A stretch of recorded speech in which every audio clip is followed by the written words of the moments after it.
Hello everyone, welcome you all at Lokesh sir unlimited study zone.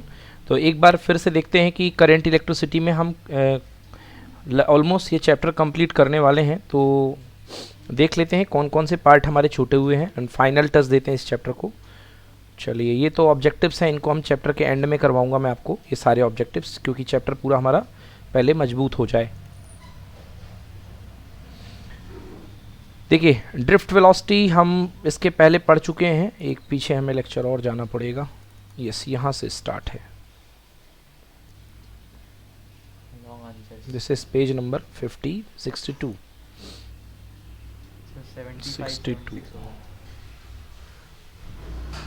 कुछ questions इसमें भी थे, रेजिस्टिविटी। ओके, मीटर ब्रिज बाकी है हमारे पास, पहले हम इसको मीटर ब्रिज कर लेते हैं। तो मीटर ब्रिज बाकी है एंड कल यहाँ तक आ गए थे, 9 मिक्स कॉम्बिनेशन ऑफ सेल्स करने हैं।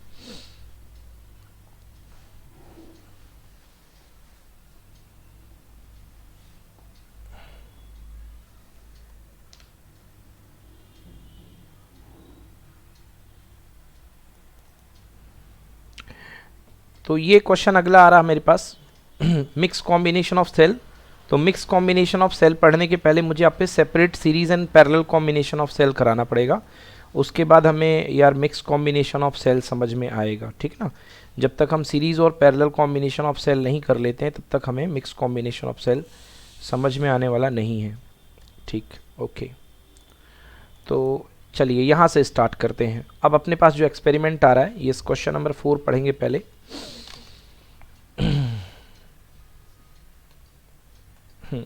क्वेश्चन नंबर 4 पढ़िए जी। Explain the experiment of determining the unknown resistance. Loud. Explain the experiment of determining the unknown resistance of a wire with the help of the meter bridge on the following points. 1. Electrical circuit. 2nd, principle. Describe an experiment to determine the unknown resistance by meter bridge on following points. Circuit diagram, description of apparatus, observation table, precautions. चलिए, तो हमें metre bridge की पूरी analysis करनी है on basis of this point. Circuit diagram analysis करना है, description analysis करना है, ऑब्जर्वेशन टेबल एंड प्रिकॉशन। तो देखिए, सर्किट ये जो अननोन रेजिस्टेंस मेजर करते हैं with the help of metre bridge. तो पहली चीज़ तो आपको ये पता होना चाहिए कि मीटर ब्रिज की हेल्प से आप क्या करते हैं। तो मीटर ब्रिज जो होती है एक डिवाइस हुआ करती है, मीटर ब्रिज की हेल्प से हम अननोन रेजिस्टेंस पता करते हैं। मतलब आपका जो अननोन रेजिस्टेंस किसी भी वायर का, फॉर एग्जांपल मैंने आपको छोटा सा एक टुकड़ा दे दिया वायर का, मैंने आपको बोला कि इसका रेजिस्टेंस पता करके बताओ, तो आप with the help of metre bridge आप उसको पता कर सकते हैं, ठीक है जी। चलिए, what are the possible errors in performing the experiment with metre bridge and how they can be removed. तो आपको साथ में बतानी है एरर क्या है। चलिए, तो एरर की तो बात बाद में होगी। सबसे पहले देखिए, मीटर ब्रिज ये आपके सामने दिखाई दे रहा है। तो देखिए, होता क्या है मीटर ब्रिज। मीटर ब्रिज में सबसे पहले आपके पास ये टर्मिनल ए और टर्मिनल सी के बीच में एक 1 मीटर लंबा वायर होता है। इसका वायर का लेंथ होती है कितनी? 1 मीटर में 100 सेंटीमीटर होते हैं। तो 100 सेंटीमीटर का वायर यहाँ पर हुआ करता है। ओके, ये 100 सेंटीमीटर का वायर है। इस पर यहाँ पे क्या है, देखिए एक ईएमएफ ड्राइवर सेल लगा हुआ है जो सर्किट को ड्राइव करेगा, एक की लगी हुई है। अब देखिए, यहाँ पे आपके पास एक अननोन रेजिस्टेंस बॉक्स है आर। तो इसमें रेजिस्टेंस कितना लगा हुआ है, सपोज आपने यहाँ पे रेजिस्टेंस आर लगा रखा है, आर रेजिस्टेंस बॉक्स। तो अननोन रेजिस्टेंस बॉक्स में रेजिस्टेंस आर आपको पता होगा। सो दिस इज, है ना, ये रेजिस्टेंस बॉक्स में अननोन बोल गया, सॉरी, इट इज नोन, मतलब ये पता होगा आपको। और अननोन रेजिस्टेंस कहाँ लगा हुआ है? एस वायर है जिसका रेजिस्टेंस आपको निकालना है। अब देखिए, ये पॉइंट डी है, पॉइंट डी से होते हुए एक गैल्वेनोमीटर, और गैल्वेनोमीटर का अटैचमेंट रहेगा जॉकी के साथ, और उस जॉकी को आप जो है इस वायर के बीच में कहीं पर भी रखेंगे। बोलिए यस। अगर जिस पॉइंट पर डिफ्लेक्शन 0 आ जाएगा, मान लीजिए इस पॉइंट पर आपको नल डिफ्लेक्शन मिल गया, ठीक है ना। तो नल डिफ्लेक्शन मेथड पे आपको पता है कि जब 0 करंट जाती रही गैल्वेनोमीटर से, तो उस समय व्हीटस्टोन ब्रिज बैलेंस कंडीशन का होता था। तो ये जो सर्किट डायग्राम है ये ऐसे कन्वर्ट हो जाएगा। आइए देखते हैं। देखिए, ये पॉइंट ए है, ये पॉइंट ए बनाया, ये पॉइंट सी है, ये पॉइंट सी बनाया। ए और सी के बीच में क्या कनेक्टेड है? बैटरी ई और की के कनेक्टेड है कि नहीं है? K1 नाम दे दो। तो ए से लेके सी के बीच में अपन ने बैटरी कनेक्ट कर दी। ओके, यस, ये ए है तो ये भी ए है, ये भी ए है, ये भी ए है। ए से ले करके देखिए, ये ए है तो ए से ले करके, और ये पॉइंट बी है, ये पॉइंट क्या है? बी है। तो अगर ये पॉइंट बी है तो ए से ले करके बी के बीच में एक रेजिस्टेंस कनेक्टेड है। देखिए ए से लेके, इसको मतलब ये जो डायग्राम एक्चुअली बना हुआ है थोड़ा सा गड़बड़ बना हुआ है, तो मैं इसको थोड़ा और अच्छे से सिंप्लीफाई कर देता हूँ इस डायग्राम को, ठीक ना, तब आपको बेटर समझ में आएगा। चलिए इसको मैं क्लियर करता हूँ। ए से लेके ओके ओके ओके, नहीं नहीं कुछ गड़बड़ नहीं है, एक्चुअली नीचे से रेजिस्टेंस लगा दिया है तो अपन कंफ्यूज हो गए। देखिए ए से लेकर के डी के बीच में एक रेजिस्टेंस लगा हुआ है आर, तो ये पॉइंट ए है, ये पॉइंट डी है, इसके बीच में क्या रेजिस्टेंस लगा है, आर लगा हुआ है। बिल्कुल मिल गया ना। अब देखिए डी से लेकर के बी के बीच में गैल्वेनोमीटर गया हुआ है, तो ये डी पॉइंट है और ये क्या है, बी पॉइंट, इसके बीच में क्या लगा हुआ है, गैल्वेनोमीटर। देन डी से लेकर के सी के बीच में, ये डी है तो ये भी डी है, तो डी से लेके सी के बीच में क्या लगा हुआ है, एस। ये देखिए डी से लेके सी के बीच में क्या लगा है, एस। ओके, अब देखिए ये हो गए दो रेजिस्टेंस। अब आ जाइए पॉइंट कौन कौन है, ए बी और बी सी। यार ए से लेकर के बी के बीच का जो रेजिस्टेंस है, वायर है ना, तो कुछ ना कुछ तो रेजिस्टेंस होगा, इसका मान लिया पी, तो ये रेजिस्टेंस ले लीजिए पी। और बी से लेके सी के बीच का रेजिस्टेंस कितना ले लिया, क्यू, तो ये ले लिया अपन ने क्यू। क्लियर हो गया।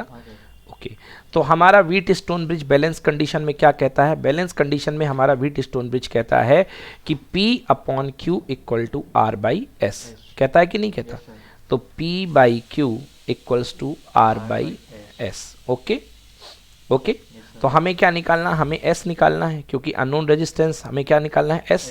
तो इसको पलट लीजिए, तो S अपॉन R, या एक काम करिए इसको ऐसे ही रहने दीजिए, थोड़ा सा कैलकुलेशन करनी है, तो R by S equal to P by Q, P by Q. अब देखिए P जो है, अगर मान लो बैलेंस लेंथ आपको यहाँ पे मिली है L सेंटीमीटर, तो टोटल 100 सेंटीमीटर की थी, तो यहाँ वाला पार्ट कितना होगा, 100 माइनस L होगा कि नहीं होगा। अगर एक पार्ट यहाँ तक का L सेंटीमीटर है, तो ये वाला पार्ट कितना होगा, 100 माइनस L होगा कि नहीं होगा, बिकॉज टोटल 100 सेंटीमीटर है। तो अब मैं लेंथ की बात क्यों कर रहा हूँ, क्योंकि मैं लेंथ से रेजिस्टेंस को मैं रिलेट कर सकता हूँ। कैसे, देखिए R इक्वल्स टू होता है रो L अपॉन ए, बोलिए यस। तो जो पहला आपको 100 L लेंथ का मिला है रेजिस्टेंस, ये जिसको आपने क्या नाम दिया है, P नाम दिया है, तो P इक्वल टू मटेरियल की रेजिस्टिविटी कितनी है, रो, लेंथ कितनी है L, और एरिया ऑफ क्रॉस सेक्शन कितना है A, और दूसरा पार्ट जो यहाँ से है इसकी लेंथ कितनी है 100 माइनस L, उसका रेजिस्टेंस का नाम मैंने क्या दिया है, Q दिया आई थिंक, तो वो कितना आ जाएगा, रो की जगह रो रहेगा, क्योंकि मटेरियल तो सेम ही है। कौन सा वायर यूज करते हैं, constantan, no no not copper बेटा, कॉन्स्टेंटन, समझ गए ना। कॉपर तो बहुत अलग चीज होती है, कॉपर का जो टेम्परेचर कोफिशिएंट होता है बहुत हाई होता है, तो वो नुकसान करेगा, मगर कॉन्स्टेंटन का टेम्परेचर कोफिशिएंट कम होता है, तो रेजिस्टेंस में फ्लक्चुएशन बहुत ज़्यादा नहीं आता। तो Q is equal to row, length कितनी आएगी 100 माइनस L, एरिया कितना A।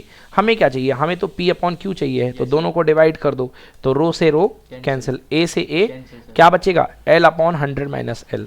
मतलब जो मैं डेरिवेशन कर रहा हूँ यहाँ पे P अपॉन Q, तो P अपॉन Q की जगह क्या बचेगा, P की जगह कितना आया है, देखिए P की जगह P अपॉन Q, तो L अपॉन 100 माइनस L, ऊपर L है और नीचे 100 माइनस L, क्योंकि इसकी लेंथ L है और इसकी लेंथ 100, तो P upon Q equal to L upon 100 minus L, L 100 minus L। समझ में आया, ये डायग्राम क्लियर हो गया।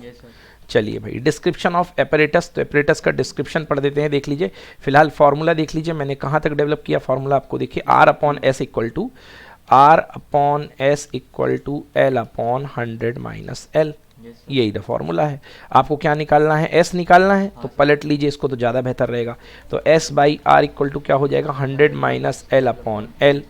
भाई L पता है आपको, तो 100 माइनस L पता, मतलब ये दोनों लेंथ पता है हमको। जो वायर थे, वायर की रेजिस्टेंस पार्ट की पता नहीं थे, बट लेंथ तो पता है, तो रेशियो में लेंथ आ गया। अब S निकाल लो, तो S equal to 100 minus L upon L multiplied by कितना, R। क्लियर है। तो ये अननोन रेजिस्टेंस आपके पास आ गया, S की वैल्यू, ओके बन जाएगा। तो ये आपके पास रेजिस्टेंस S की वैल्यू आ गई। क्लियर।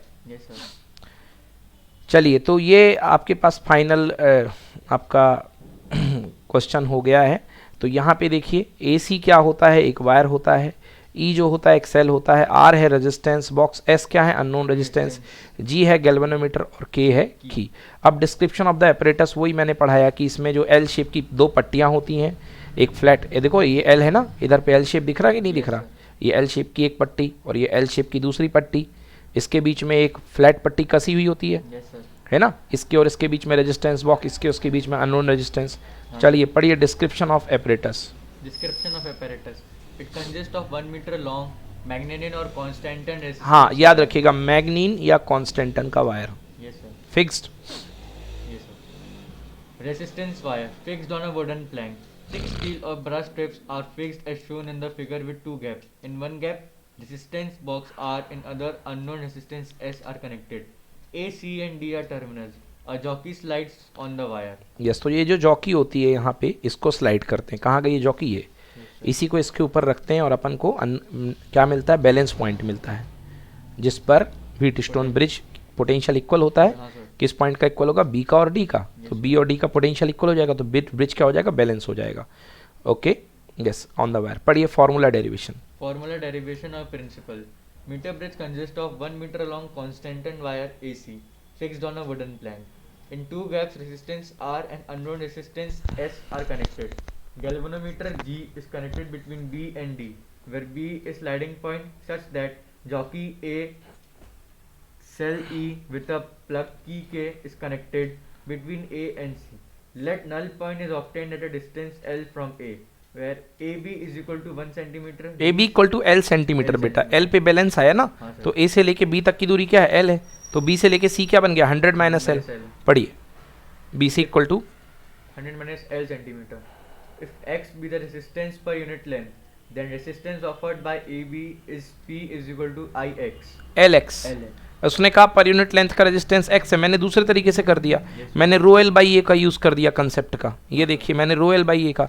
अब उसने क्या किया? मान लिया यूनिट लेंथ का रेजिस्टेंस एक्स है, तो एल लेंथ का क्या होगा? L x. और 100 माइनस एल का क्या होगा? 100 माइनस एल इंटू एक्स, है ना। तो अपने अपने तरीके हैं, इससे एक्स से एक्स क्या हो गया? कैंसिल, क्योंकि पर यूनिट रेजिस्टेंस सेम होगा। पढ़िए 100 minus L X. So by the Wheatstone bridge दोनों को डिवाइड कर दिया, P upon Q equal to R upon S, R upon S equals to इतना आ गया। ठीक है, Yes, sir. Any problem? No, sir. तो ये हमारे पास आर अपॉन एस की वैल्यू आ गई। चलिए, तो ये आर अपॉन एस की वैल्यू अपने पास आ जाती है। Yes, sir. देन इसके आगे कंटिन्यू करते हैं।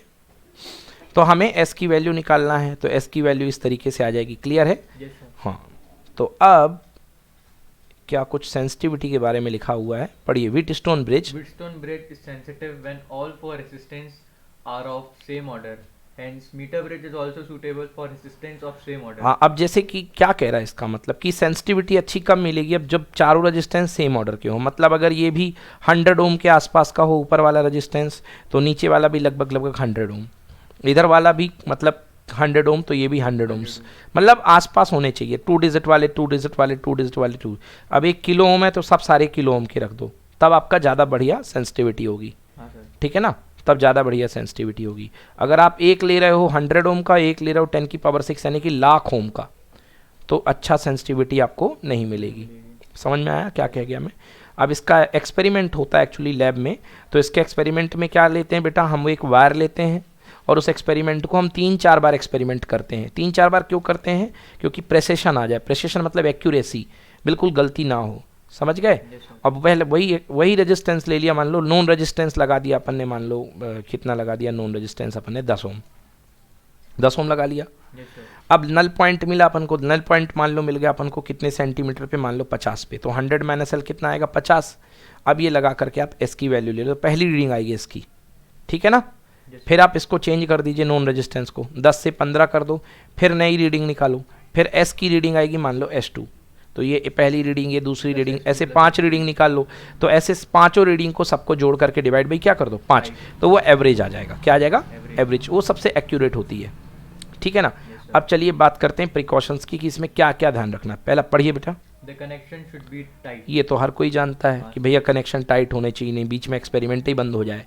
Then The second, plugs of RB should not be loose. हाँ रेजिस्टेंस बॉक्स के प्लग लूज नहीं होने चाहिए, जो कनेक्ट कर रहे हो लूज नहीं होनी चाहिए। Third point, The current should be passed only when readings are to be taken. ये नहीं कि आप एपरेटस को ऑन कर दो और बोले चले गए, है ना, चाय पी के आ रहे हैं आराम से लैब में। नहीं, ऐसा नहीं होना चाहिए, क्योंकि बेटा जब जितना करंट जाएगी वो हीट जनरेट करेगी। समझ गए ना? करंट जाने से क्या जनरेट होगी? हीट। और टेम्परेचर बढ़ेगा, और टेम्परेचर बढ़ेगा तो अपने आपके वायर का जो रेजिस्टेंस है वो गड़बड़ा जाएगा। ठीक है ना? टेम्परेचर नहीं बढ़ना चाहिए। Next, Jockey should not be rubbed with the wire. हाँ, अब जॉकी जो होती है वो उसको वायर के ऊपर अपन रब करते हैं, मतलब घसीटते हैं। हाँ सर।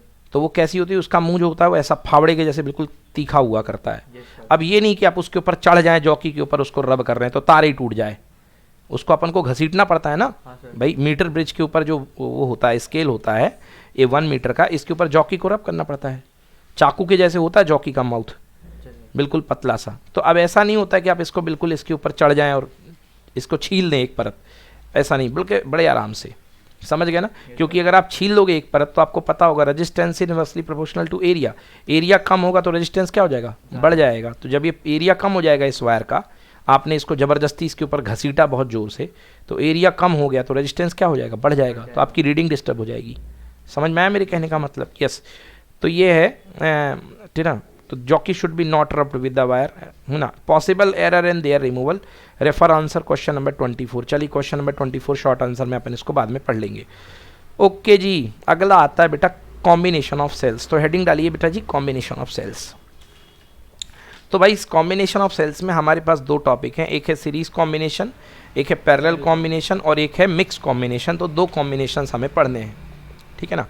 तो चलिए पहला क्वेश्चन है, how the cells are connected in series. Series में सेल को कैसे कनेक्ट करते हैं। Derive an expression for current flowing through outer circuit. Outer circuit में करंट कैसे फ्लो होगी, है ना। When this combination is useful. और ये कॉम्बिनेशन यूजफुल क्यों होता है भाई, तीन कॉम्बिनेशन है तो ये बताना भी तो पड़ेगा कि कौन सा कहाँ पर यूजफुल होता है, कौन सा कहाँ पर फायदेमंद है ना। चलिए तो देखिए अपने पास है पहला सेल ई है, इंटरनल रेजिस्टेंस आर है। अपने पास कई सारी बैटरीज हैं, पहले ये समझो इसको, पहले मैं अपनी भाषा में समझा दूँ कि कई सारी आपके पास बैटरीज हैं। ये पहली बैटरी है बेटा, इसका मान लो इंटरनल रेजिस्टेंस E1 है और ये है R1, ठीक है ना। ये E2 सेल और इसकी रेजिस्टेंस क्या, R2। तीसरा सेल है E3, इसका रेजिस्टेंस क्या होगा, इंटरनल R3। भाई सेल क्या होता है, पूरा सेल ये हुआ करता है। एक सेल लाओगे तो आपको ये भी मिलेगा, EMF भी मिलेगा और उसका रेजिस्टेंस भी मिलेगा। और आपने कई सारे सेल को कनेक्ट कर दिया भाई साहब, कई सारे सेल को आपने कनेक्ट कर दिया। ये पहला, ये दूसरा और ये तीसरा सेल आपने जो है कनेक्ट कर दिया, ठीक है ना। ये सारे सेल कनेक्ट हो गए आपके। अब ये सारे सेल कनेक्ट हो गए, जब ये सारे सेल कनेक्ट हो गए हैं तो ये सारे सेल मिल करके इस एक्सटर्नल सर्किट को क्या देंगे, पावर देंगे ना। भाई यहाँ पे बल्ब लगा हुआ है तो बल्ब जलेगा, यहाँ पे बल्ब लगा हुआ है तो बल्ब जलेगा। तो हमें ये बताना है कि ये कब यूज़फुल होता है। अब इसका हो सकता है कि आपको स्पेशल केस आप कर रहे हो, तो स्पेशल केस में हम ये लेते हैं कि हम सारे सेल सेम आइडेंटिकल ले लेते हैं। आइडेंटिकल मतलब सब सेल का EMF सेम है, यानी E और ये R, फिर ये E और ये R, फिर ये E और ये R, सारे सेम ले लो। तो एक चॉइस अपने पास ये बनती है कि सारे EMF सेम और सारे रेजिस्टेंस भी सेम। क्लियर है जी। तो यहाँ पर यही किया गया है, ठीक है ना, कि हम सारे आइडेंटिकल EMF से ले लेते हैं E और रेजिस्टेंस भी क्या है, R। चलिए तो सारे सेल को कैसे लगाया जाता है बेटा, सीरीज में लगाने का मतलब ये पॉजिटिव है ना, ये पॉजिटिव, इसका नेगेटिव, ये थोड़ा सा गड़बड़ बना हुआ है। ये सेल एक्चुअली ऐसे होने चाहिए, इसने गलत बनाया, ऐसा बना होना चाहिए, पॉजिटिव नेगेटिव। और नेगेटिव टर्मिनल किससे जाएगा, फिर पॉजिटिव से, तो फिर पॉजिटिव फिर नेगेटिव, फिर पॉजिटिव फिर नेगेटिव। इस तरीके से आप कंबाइन कर दो इसको। आ गया समझ में? तो ये आपने सारे सेल लगा दिए हैं। चलिए पढ़िए। In this combination the negative terminal of one cell is connected to the positive terminal of second cell, whose negative terminal is connected to the positive terminal of the third, and so on in figure 3. हाँ, मतलब पहले का negative दूसरे के positive से, दूसरे का negative तीसरे के पॉजिटिव से, इस तरीके से इसको कनेक्ट कर दो लगातार, ठीक है ना। Let n cells each of EMF and internal resistance EMF E and internal resistance R be connected in series through an external resistance R.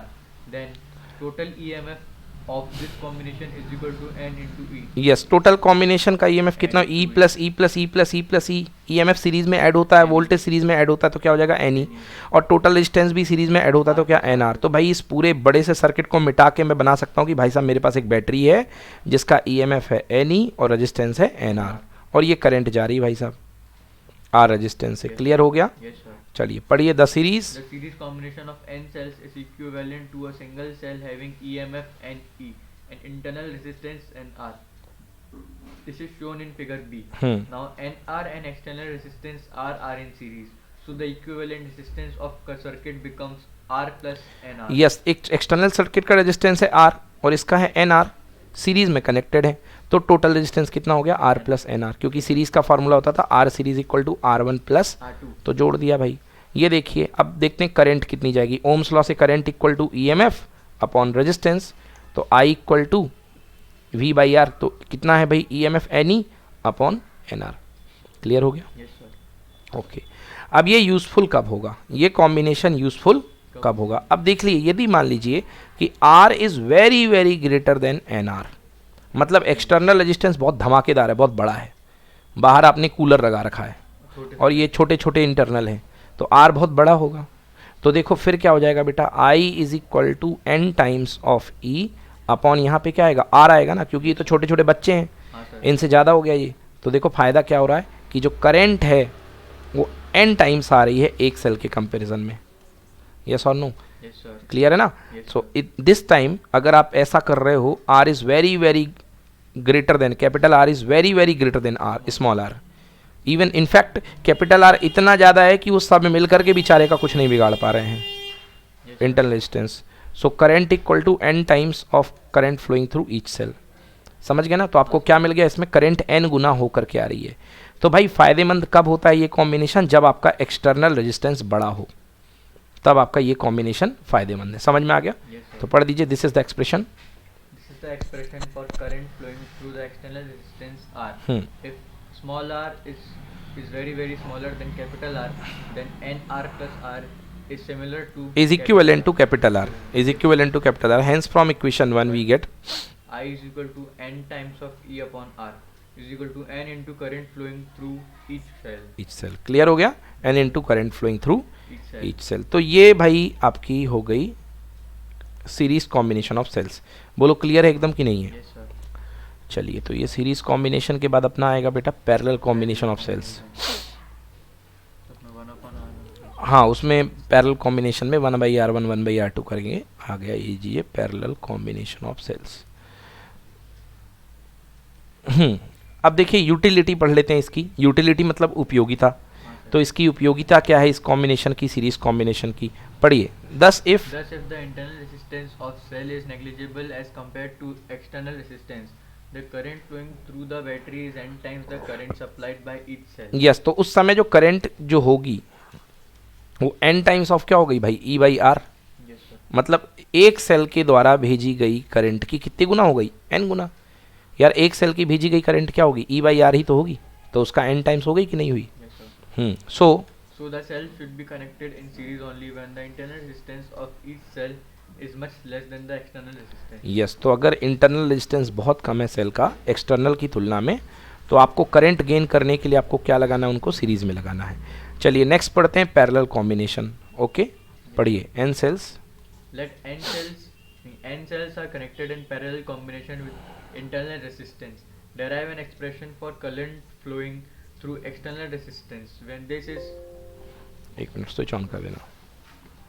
Yes, when this combination फिर से पढ़ दीजिए। n cells are connected in parallel combination. तो बेटा n cells लगे हुए हैं, है ना, आइडेंटिकल सेल ले लिए हैं, अलग अलग ले लोगे तो E1 E2 E3 E4 और R1 R2 R3 R4 parallel में लगे हुए हैं एक्सटर्नल सेल्स के। When n cells when this combination is use, कह रहा है इस कॉम्बिनेशन को कब यूज करोगे, है ना। जैसे पिछले बारे में बताया कि उस कॉम्बिनेशन को तब यूज करते जब एक्सटर्नल रेजिस्टेंस ज़्यादा होता था, तो ऐसे इसको बताना है कि कब यूज करोगे। चलो पढ़ो। Let n cells be connected in parallel and EMF of each cell be E, the internal resistance be R. Since all the positive terminals of cells are connected to point A and negative terminals are connected to point B, the total EMF of battery will be E. Because in parallel combination, potential difference remains same. Since the cells are connected in parallel, therefore their internal resistance will also be in parallel combination. Exactly. तो देखो भाई, इसका EMF भी कितना है, E है, इसका भी कितना है, E है, सारे सेल का EMF E है, तो इस टर्मिनल के अक्रॉस कितना EMF मिलेगा, E। मतलब इस R वोल्टेज को कितना पोटेंशियल मिलेगा, E पोटेंशियल, ठीक है ना। अब सारे ये पैरेलल में है, तो 1/R1 1/R dash equal to 1/R plus 1/R plus 1। n cells हैं तो टोटल सम कितना आएगा, n/R। तो अपने पास R डैश इक्वल टू कितना हो जाएगा, R/n। कैसे हो गया देख लो। 1 by R dash equal to N by R, तो पलट दिया तो आर बाई एन हो गया, समझ गया ना। तो इक्विवेलेंट सर्किट क्या बनेगा भाई, एक सेल, एक उसका रेजिस्टेंस आर बाई एन और एक बाहर वाला ये लगा हुआ है जो, ठीक है ना। अब आएगी करंट की बारी, तो करंट इक्वल टू क्या होता है, total EMF upon total resistance. तो टोटल ईएमएफ ई दिया हुआ है और टोटल रेजिस्टेंस ये प्लस ये, क्लियर हो ना, R by N plus capital R, समझ में आया, R by N plus capital R, तो ये हो गया टोटल रेजिस्टेंस। तो देखिए R plus R dash R plus R by N, clear हो गया। अब इसको सॉल्व कर दीजिए, आई इक्वल्स टू, तो एन पल्टी मार के ऊपर चला गया, N E upon N R plus R. तो बेटा ये है करंट की वैल्यू, I equal to N E upon N R plus small R, ठीक है ना। अब ये यूज़फुल कब होगा, अब अगर ये यूज़फुल चाहते हैं हम कि ये कॉम्बिनेशन हमारे काम का हो, तो देखो ये वाली वैल्यू ज़्यादा होनी चाहिए, मतलब R should be very very greater than R. तो हमेशा एन नहीं, small R should be very very greater than capital R, मतलब इंटरनल रेजिस्टेंस ज़्यादा हो और एक्सटर्नल रेजिस्टेंस कम हो। तो आई इक्वल्स टू कितना हो जाएगा, N times E by small R, तो एन हट जाएगा, मतलब एन टाइम्स हो गया ई बाई आर का, क्लियर हो गया। तो yes, this is the required expression. ये देखिए when small R is very very greater than R, मतलब इंटरनल रेजिस्टेंस बहुत ज़्यादा है, तो एन आर प्लस आर की वैल्यू कितनी आ जाएगी, इस आर। तो आई इक्वल्स टू क्या हो गया, n times of E by R, मतलब current given by one cell, clear हो गया कि नहीं हुआ। सर उसके अपोजिट है रेजिस्टेंस, उसका जस्ट अपोजिट है, वहाँ पे एक्सटर्नल बड़ा होता था, यहाँ पे इंटरनल बड़ा है, ठीक है ना। तो पढ़िए utility, thus if internal resistance of each cell is much greater than the external resistance, then the current flowing through the battery and n times the current through each cell such that maximum current is obtained. Yes. So the cell should be connected in parallel when internal resistance of cell is much greater than the external cell. Yes, ठीक है ना। तो current parallel में connect करोगे जबकि external resistance बहुत छोटा होगा और इंटरनल रेजिस्टेंस बहुत बड़ा होगा, ठीक है ना। तो ये हो गई इसकी कंडीशन। एनी डाउट हियर, समझ में आ गया पूरा, ओके डन। यार ये connected,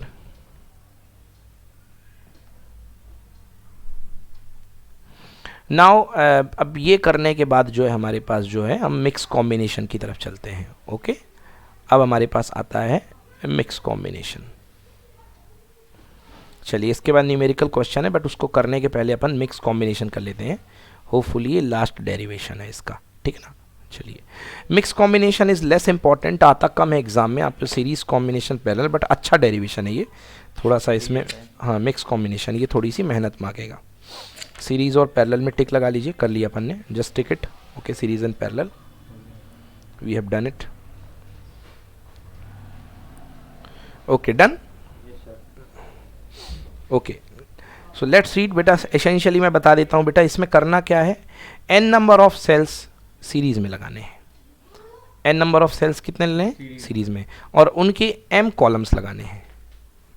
n number of sales हैं, m कतारें लगानी है, मतलब इस तरफ n सेल्स हैं, तो अगर e के n लगे हैं तो टोटल EMF कितना बनेगा Ne, और टोटल रेजिस्टेंस कितना बनेगा Nr, क्योंकि सीरीज में है। ऐसे करते करते इधर भी Ne, इधर भी Ne, हर जगह जगह जगह जगह m बार Ne, मतलब ये जो कतार है वो कौन सी कतार है, MV कतार, this is m throw, and again in m throw you have inserted Ne, similarly here NR, similarly here NR। तो बेटा EMF तो सेम आएगा क्योंकि पैरेलल में EMF हो गया Ne, इसका इस वाले का भी Ne, इस वाले का भी Ne, इस वाले का भी Ne, तो टोटल EMF कितना आएगा Ne, आएगा कि नहीं आएगा। बट NR किस में लगे हुए हैं, पैरेलल में, और कितने बार लगे हुए हैं, m बार लगे हुए हैं ना। तो यस, तो देख रहे हैं उसका कितना आएगा, देखिए रेजिस्टेंस है ना, m बार लगे हुए हैं, तो मान लेता हूँ मैं 1 upon total resistance 1 by R parallel, 1 by R parallel equal to 1 by NR बेटा, plus 1 by NR plus 1 by small R है बेटा, ये this is small R, 1 by NR, how many times, m times, so last is 1 by NR। तो बेटा LCM तो NR आएगा। अब 1 plus 1 plus 1 plus 1 plus m times अगर जोड़ोगे तो कितना आएगा, m आएगा ना, m आएगा। So 1 by R parallel equal to m by NR, so r parallel equal to n small r by m, done. r parallel equals to n small r by m, clear, n small r by m, ये r parallel की value हो गई, done, okay.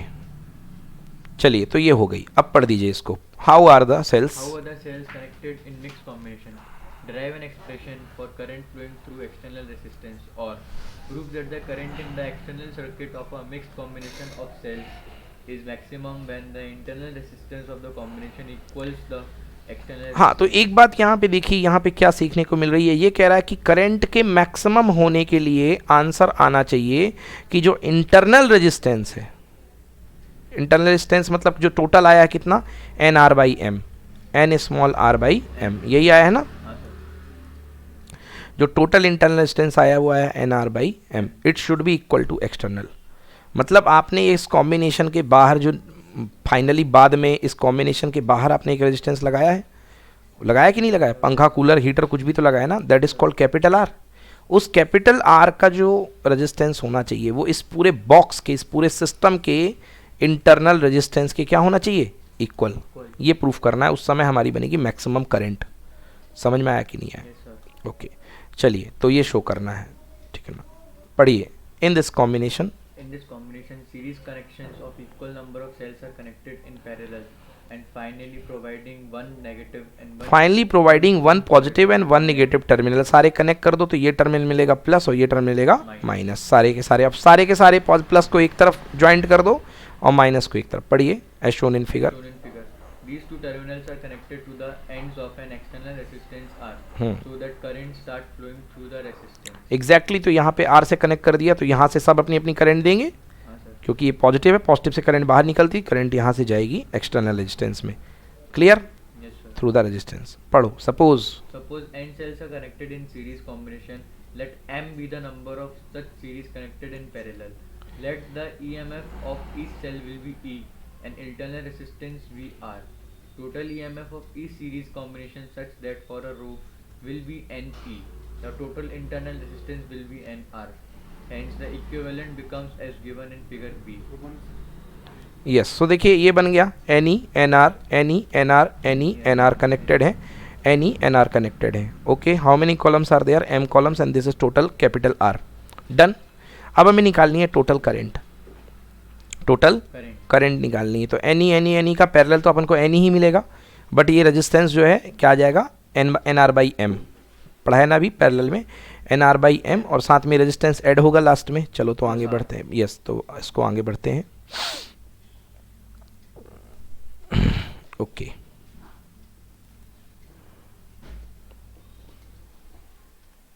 Yes.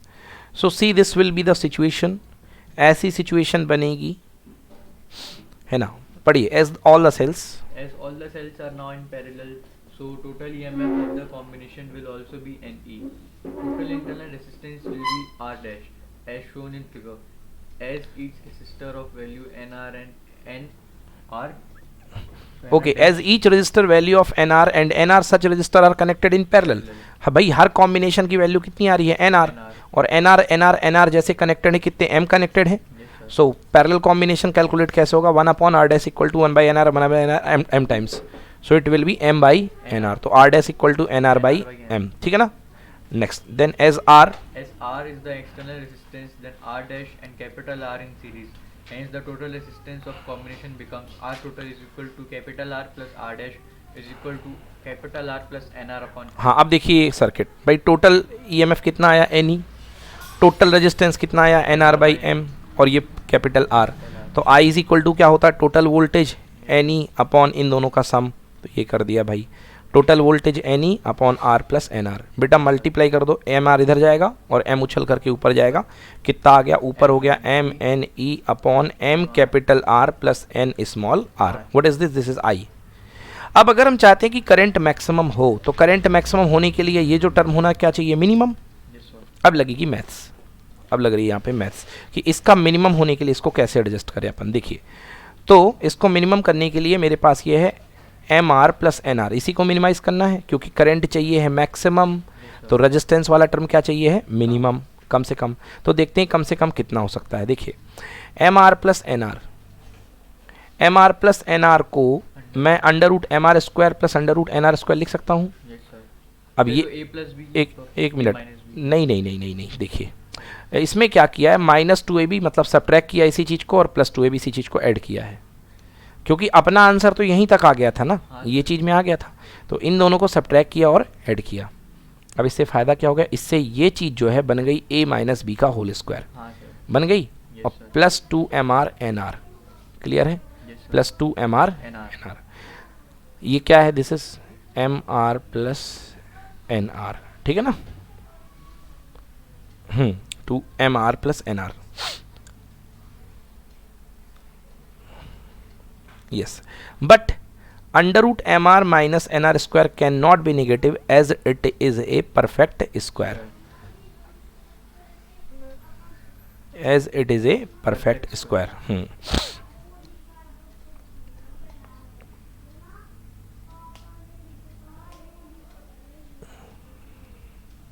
mr plus one N, अब देखिए हमारे पास जो है, ये मैंने गलत लिख दिया इसलिए कंफ्यूज हो गया था, एन स्मॉल आर, ठीक है ना। हमें क्या चाहिए बेटा, इसकी वैल्यू, हमें क्या चाहिए, इसकी वैल्यू मिनिमम चाहिए है, M R plus N R. Minimum ये चीज़ कब होगी भाई, दो तो टर्म ही है, तो दो टर्म है, एक ये टर्म है, एक ये टर्म है, बोलो यस, Yes sir. एक ये टर्म है और एक ये ये term टर्म है, यस। तो मिनिमम तब होगी जब ये टर्म हद से हद कम हो जाए, ऊपर से लगा स्क्वायर, तो स्क्वायर भैया नेगेटिव तो हो नहीं सकता किसी का, तो स्क्वायर हद से हद कितना हो सकता है, जीरो, जीरो हो सकता है ना, पॉजिटिव तो बड़ा हो जाएगा, तो मतलब यदि इस चीज़ को छोटा से छोटा होना है तो ये क्या हो सकता है, हद से हद zero, yes or no. Yes sir. तो यानी M R minus N R should be equal to MR into NR. M R minus N R equal to कितना, जीरो, Zero. नहीं इंटू नहीं जीरो होगा बेटा, ये जीरो होगा, Yes sir. इंटू जीरो नहीं हो सकता है, समझ गए ना, वो whole value 0 हो जाएगी. है ना, इंटू वाला जीरो नहीं होगा, इंटू वाले को जीरो नहीं कर सकते हो आप, ठीक ना, जो स्क्वायर में है उसको जीरो करो, क्योंकि इंटू की मिनिमम वैल्यू क्या होगी किसी को नहीं पता, हाँ सर. मगर इसको पता है कि स्क्वायर की मिनिमम वैल्यू क्या होती है, जीरो, किसी का भी नंबर का स्क्वायर होता है उसकी मिनिमम वैल्यू क्या होती है, जीरो, तो ये जीरो कर दो, m R minus N r का रूट इक्वल टू जीरो, यानी M R equal to under root N R square कर दो, तो कितना हो गया, R equal m R equal to N r, यानी capital R equal to n small are by m. क्या है भाई ये एक्सटर्नल रेजिस्टेंस, और ये क्या है, नेट इंटरनल रेजिस्टेंस, पढ़ा कि नहीं पढ़ा अभी, Yes sir. अभी ऊपर किया. अभी ऊपर किया था नेट इंटरनल रेजिस्टेंस। तो मतलब अगर आप चाहते हैं कि करंट की वैल्यू मैक्सिमम हो तो आपका इंटरनल रेजिस्टेंस एक्सटर्नल के इक्वल होना चाहिए, एक्सटर्नल नेट इंटरनल नेट के इक्वल होना चाहिए, पढ़िए, hence Hence the external resistance should be equal to the internal resistance of the battery. Under this condition, the current supplied by the battery to the resistance R is maximum. The value of the maximum current can be obtained by putting equation 2 in equation 1.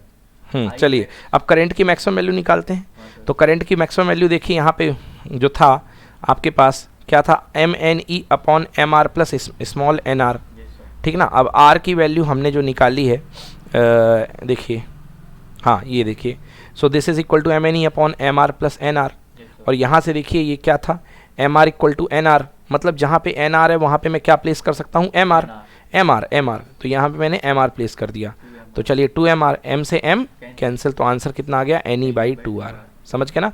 एक तो ये था अगर आपने capital R लगाया है, but यदि आपका मन है मैं स्मॉल आर के टर्म्स में लाऊंगा, तो चलो यहाँ पे जो आपके पास आ रहा है करंट का एक्सप्रेशन कहाँ गया, ये है करंट का एक्सप्रेशन, तो M R plus N R है, तो अभी आपने एन आर को रिप्लेस किया था, आप किसको रिप्लेस कर दीजिए, एम आर को, तो M capital R equal to N R, तो यहाँ पे क्या बन जाएगा, 2nr, नहीं बनेगा क्या, नीचे बन गया ना 2nr, तो n से n कैंसिल, आंसर कितना आ गया, M E upon 2 small R, clear हो गया।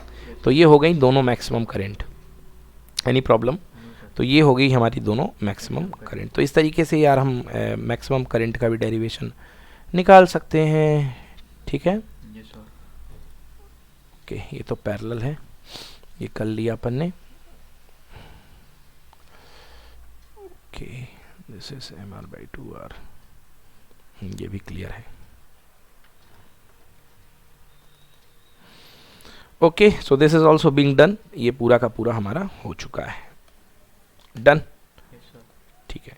तो अब पूरा चैप्टर हो चुका है, अब हमारे पास छोटे मोटे क्वेश्चन जो थोड़े मोड़े रह जाते हैं वो बचे हुए हैं, तो एक तरफ से हम इनको देखे लेते हैं कि वो कौन कौन से क्वेश्चन हैं चैप्टर के स्टार्ट से। अभी इसके बाद ऑब्जेक्टिव्स करवाएंगे, आप करेंगे ऑब्जेक्टिव पूरे के पूरे चैप्टर के, है ना, क्योंकि अपन ने पूरा चैप्टर कवर कर लिया है। चलिए तो यहाँ से स्टार्ट होती है बात, देखिए करंट डेंसिटी मैंने पढ़ा दी आपको, हम देख रहे हैं कि हमने क्या नहीं छुआ है, ठीक ना।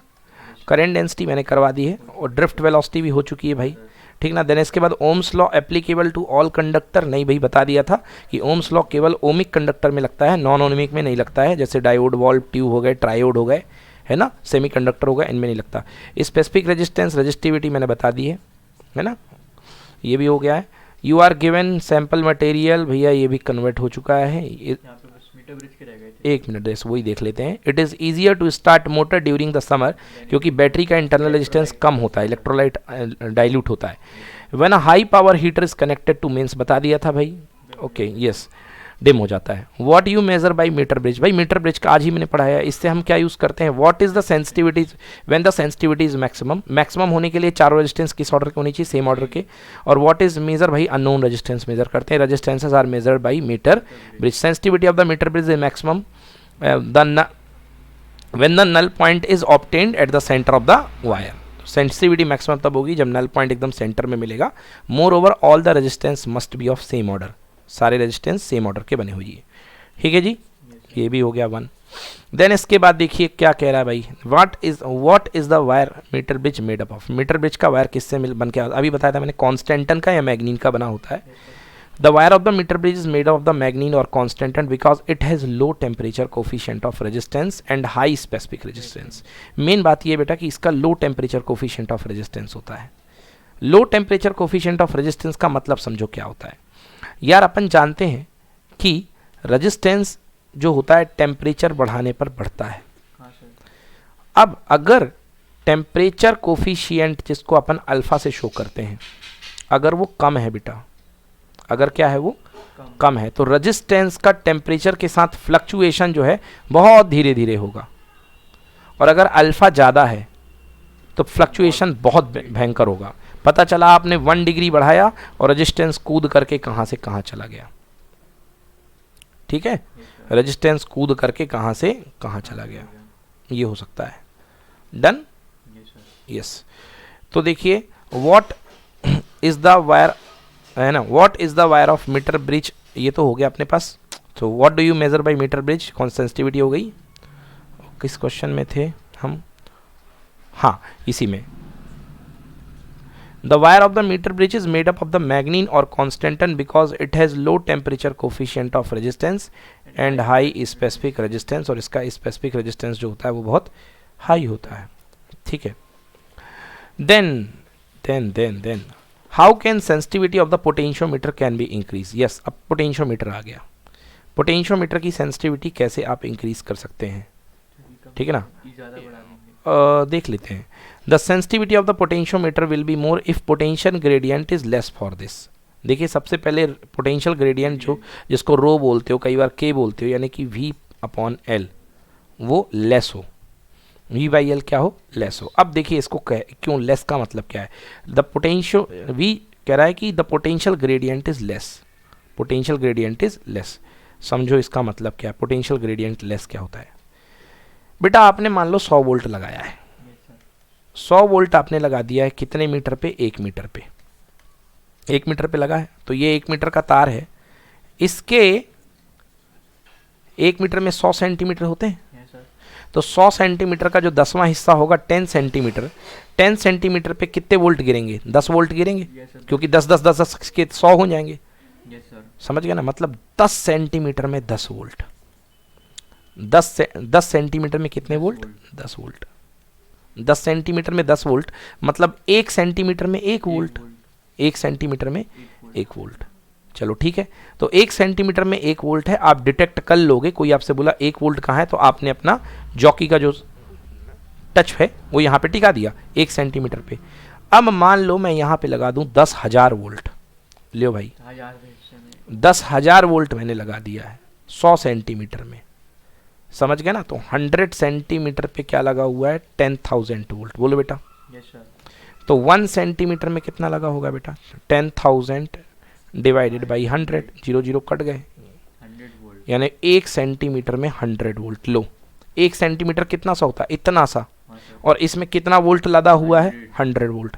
अब मैं बोलूँगा भैया मेरे को 3 वोल्ट चाहिए है, तो तुमको जॉकी रखने में दिक्कत आएगी कि नहीं आएगी, बहुत दिक्कत आएगी, समझ गए ना।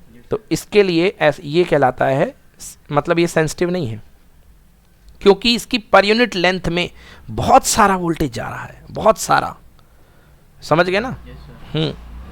भगदड़ मच गई, ठीक है ना। एक ऐसी बारात बन गई है जिसमें कि 3-4 बारातों के मेहमान आकर के खाना खा रहे हैं, कोई समझ में ही नहीं आ रहा है, ठीक है ना। ऐसी हालत हो गई है यहाँ पे। तो इसको फिर ये जो है सेंसलेस है, यहाँ पे सेंसिटिव नहीं है। तो सेंसिटिव होने के लिए क्या होना चाहिए, बहुत कम होनी चाहिए सेंसिटिविटी, समझ गए ना। मतलब लेंथ बहुत ज़्यादा हो और वोल्टेज कम ड्रॉप हो, समझ गए ना। अब अगर लेंथ ज़्यादा है, समझ गए ना, अब अगर 10 सेंटीमीटर में या 100 सेंटीमीटर में केवल 1 वोल्ट है, तो आप 0.2, 0.3, 0.5 सब डिटेक्ट कर सकते हो ना, ठीक है ना, नहीं तो दिक्कत आएगी। तो भैया how can the sensitivity of potentiometer can be increase, the sensitivity of the potentiometer will be more if the potential gradient is less. अगर पोटेंशियल ग्रेडियंट लेस होगा तो सेंसिटिविटी ज़्यादा होगी, ठीक है ना। देखो, for this we should be less but more than that of EMF, we should be less but more than that of EMF। अब आपको याद होगा कि जब आप पोटेंशियोमीटर बनाते रहे हो तो 2 सेल लगाते थे, एक ड्राइवर सेल ऊपर लगता था V और एक टेस्टिंग सेल नीचे लगता था E। तो भैया ये तो ज़्यादा होना चाहिए, नहीं तो ये इसको कैसे डिटेक्ट कर पाएगा, क्योंकि इसी के पोटेंशियल से तो इसको आप बैलेंस कराते हो, इसी के पोटेंशियल से तो इसको आप बैलेंस कराते हो ना जॉकी लगा के। तो पहली चीज V should be greater than E, समझ गए, ठीक है ना। हाँ, अब जैसे मान लो आपको टेस्टिंग सेल, मान लो आपको 15 वोल्ट का है आपका टेस्टिंग सेल, मान लो है, तो आप ये कितने वोल्ट का ले लो, 20 वोल्ट का ले लो, कितने का ले लो। अब ये नहीं कि आप ये ले लो 220 वोल्ट का, क्योंकि दिक्कत तुम्हारी बढ़ेगी, क्योंकि फिर तुमको पॉइंट मिलेगा ही नहीं। झट से रखोगे तो गैल्वेनोमीटर एकदम से पीछे आ जाएगा और झट से रखोगे तो आगे चला जाएगा, बड़ा परेशान रहोगे यार डिटेक्ट कर लूँ कि बीच में कहीं, समझ गए ना। हाँ, बिल्कुल पास में रखनी है। तो देखो V should be less but more than that of E, the length of potentiometer should be large. हाँ, इसको बढ़ा दो, एक तरीका ये, खूब बढ़ा दो तार को, वोल्टेज कम गिरेगा, तो वोल्टेज कम गिरेगा पर यूनिट लेंथ पे, समझ गए ना, तो आराम से डिटेक्ट कर सकोगे।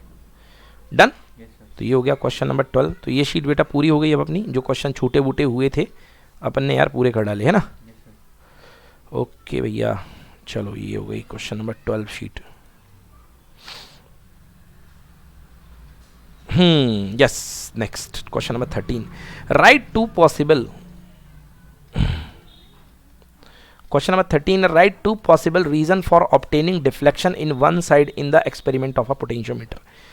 पोटेंशियोमीटर में 2 रीजन बताओ कि आपको डिफ्लेक्शन एक ही तरफ मिल रहा है, मतलब आपको नल पॉइंट मिल ही नहीं रहा है, कहीं भी खसका रहे हो कांटा एक ही तरफ जर्क मार रहा है। तो एक तो कारण ये है कि if the EMF of secondary cell in primary circuit is less than the EMF of the primary cell in the secondary circuit. If the EMF of the secondary cell, मतलब जो आपने मेन ड्राइवर सेल लगाया है वो बेचारा कम पड़ गया हो और आपका जो टेस्टिंग सेल है वो ज़्यादा हो, बोलो हाँ। ये उल्टा दौड़ा देगा इसको, बोलो समझ में आया ना। तो ये कह रहा है if the EMF of the secondary cell in primary circuit is less, कम हो, then the EMF of the primary cell in the secondary circuit, मतलब नीचे वाला circuit. Second point, if positive terminal of all the cells are not connected to the same point, मतलब आपने उल्टा cell लगा दिया हो, नीचे नेगेटिव और ऊपर पॉजिटिव, समझ गए। यस, तो ये 2 रीज़न हो सकते हैं, तो ऐसा नहीं करना है, ये प्रिकॉशन भी है कि ये काम नहीं करना है, कभी प्रिकॉशन करके भी आ सकता है। चलिए next, what do you understand by potential gradient, बता चुका हूँ यार, drop of potential per unit length, है ना। Fall in potential per unit length is called potential gradient. If length of the wire is L, potential difference across the wire is V, then per unit length पे कितना potential होगा, V/L। तो बेटा कुछ लोग K से denote करते हैं, मेरे को भी K अच्छा लगता है, और कहीं पर रो से, इसकी यूनिट वोल्ट पर मीटर, बोले ऐसा नो। चलिए अब कह रहा है if the potential gradient of the potentiometer wire is doubled, what will be happen to the null point, ठीक है ना। अगर पोटेंशियल ग्रेडियंट आप डबल कर रहे हो तो नल पॉइंट में क्या फर्क आएगा। चलो मान लिया EMF of the cell E है, बैलेंसिंग लेंथ L है, तो E इज इक्वल टू क्या हो गया बेटा KL, मतलब बैलेंस पॉइंट कहाँ पे मिल रहा है, L पे, बोलो यस, ठीक है ना। बैलेंस पॉइंट आपको किस पे मिल रहा है, L पे, तो L इक्वल टू क्या हो गया भैया, E upon K, E upon क्या हो गया K, K क्या है बेटा, सेंसिटिविटी, K क्या है, सेंसिटिविटी या पोटेंशियल ग्रेडियंट, पोटेंशियल ग्रेडियंट के को बोलते हैं, है ना, के अपने पास पोटेंशियल ग्रेडियंट है। अब क्या कह रहा, अगर पोटेंशियल ग्रेडियंट को आप डबल कर दो, तो यार इसको 2 टाइम्स कर दिया तो ये जस्ट हाफ हो गया ना पहले की, ये हाफ हो गया, मतलब जो नल पॉइंट है वो जो पहले मिल रहा था जितनी लेंथ पे, जस्ट उसके आधे पे मिलेगा, जस्ट उसके आधे पे मिलेगा। क्लियर हो गया ना, पहले ही मिल जाएगा।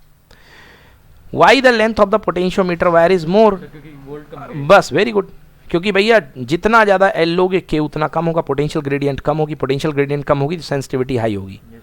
पोटेंशियल ग्रेडियंट से ही रिलेटेड है सेंसिटिविटी, समझ गए ना। हाँ, so for the greater sensitivity the length of the null point should be greater, है ना, length point for which potential gradient should be smaller, तो भैया लेंथ हाई ले लो, है ना। To decrease the value of k l should be greater and V should be smaller, ठीक है ना, but the value of V can be decrease up to certain limit, मगर आप एक्सटर्नल सेल को कंट्रोल थोड़ा ना कर सकते हो भाई। एक्सटर्नल सेल इस बात पे डिपेंड करता है कि तुम कितना नीचे इंटरनल लगाए हो और नीचे जो टेस्टिंग सेल है कितने का लगाए हो।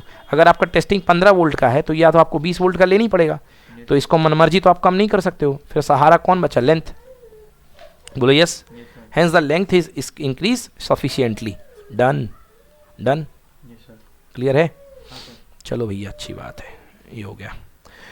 Prove that potentiometer is an ideal voltmeter, बातों बातों में मैंने पढ़ाया था इसको भैया। वोल्टमीटर जिस सर्किट में लगा उसी से खर्चा मांगता है, बोलो यस, मगर potentiometer null deflection method balance point पर डिपेंड होता है, मतलब जैसे ही बैलेंस पॉइंट मिल जाता है खुद जिस सेल से आप करंट ले रहे थे उससे करंट जाना बंद हो जाती है, यस। तो इस वजह से ये बेस्ट है, so that's why potentiometer is called an ideal voltmeter, समझ में आया। when the potential difference between 2 points is measured by the voltmeter then some same, ये same नहीं बेटा sum है, some current passes through the voltmeter, hence it measures little less actual potential difference, इसलिए ये actual potential difference से थोड़ा सा कम नापेगी क्योंकि खुद कुछ खा लेती है voltage. but when potentiometer measures the potential difference between 2 points no current flows through it, hence it measures the accurate potential difference. Done? Yes, sir. Okay, so 18 we already have done, 19 we already have done.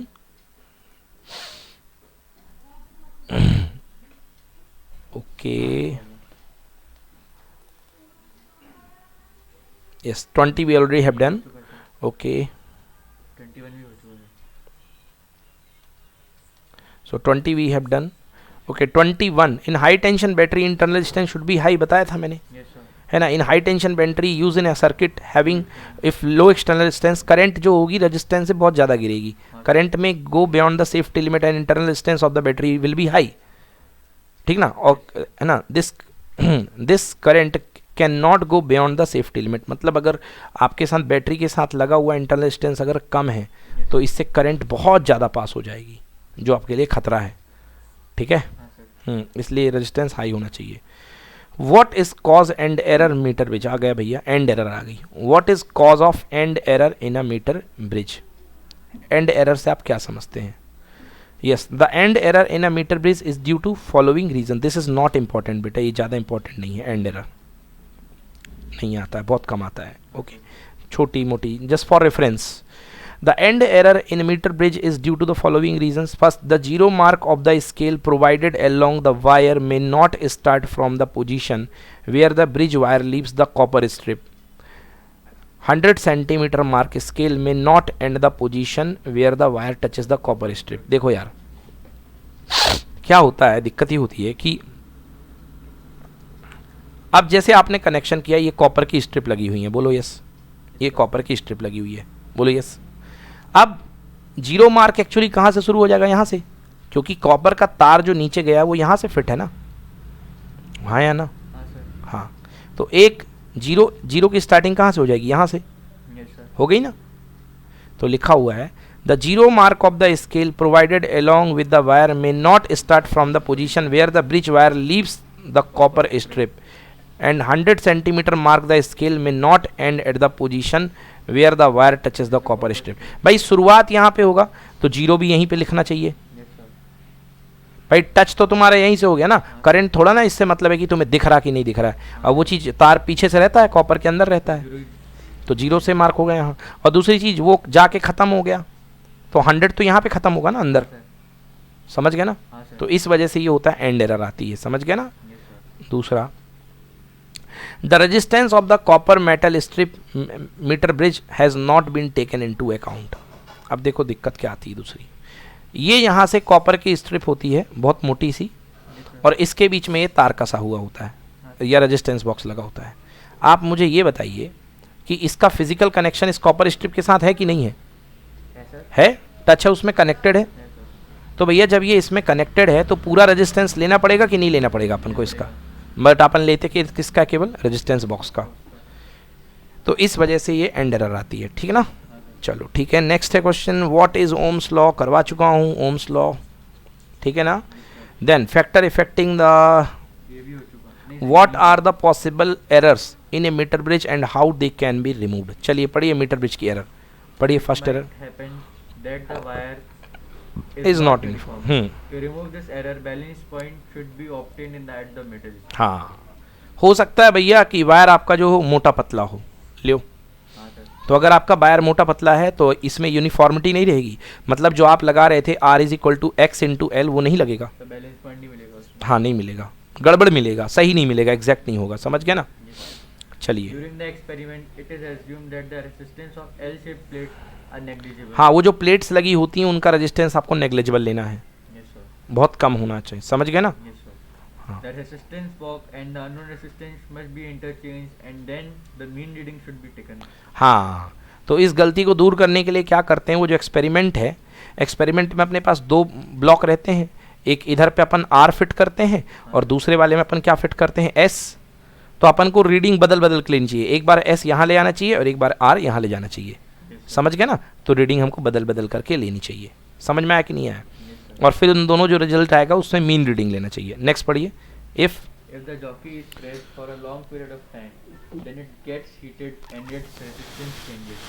Hence, jockey must not be pressed for a long time. हाँ, क्योंकि jockey से current flow होती है, तो jockey को जो है बहुत समय के लिए क्लोज करके टिका के देर तक नहीं रखना चाहिए, ठीक है ना, उसको हटाते रहना चाहिए, ठीक है ना। नहीं तो जॉकी खुद जो रेजिस्टेंस है उसका रेजिस्टेंस बदल जाएगा, ठीक है ना, तो आपकी रीडिंग्स गलत आएंगी। चलिए जी, proves that Ohm's law for the basis of free electron theory, करवा चुका हूँ, याद कीजिए, हाँ सर। बहुत इंपॉर्टेंट डेरिवेशन है, ये कर लीजिएगा। ओके, इलेक्ट्रॉन थ्योरी से ये हो गया। Then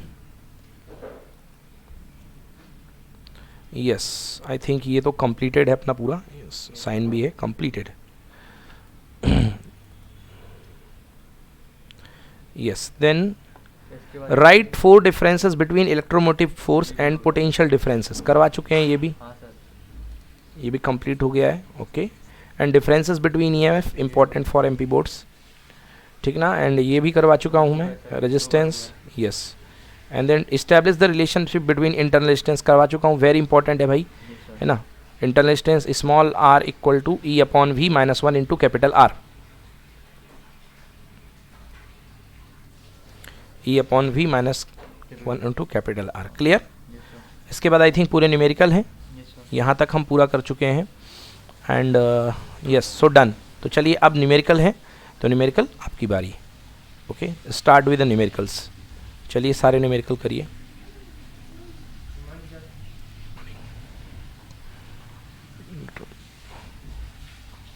done. Okay, so start with the numerical. Okay, so that's it for the theory portion and we proceeding with numericals.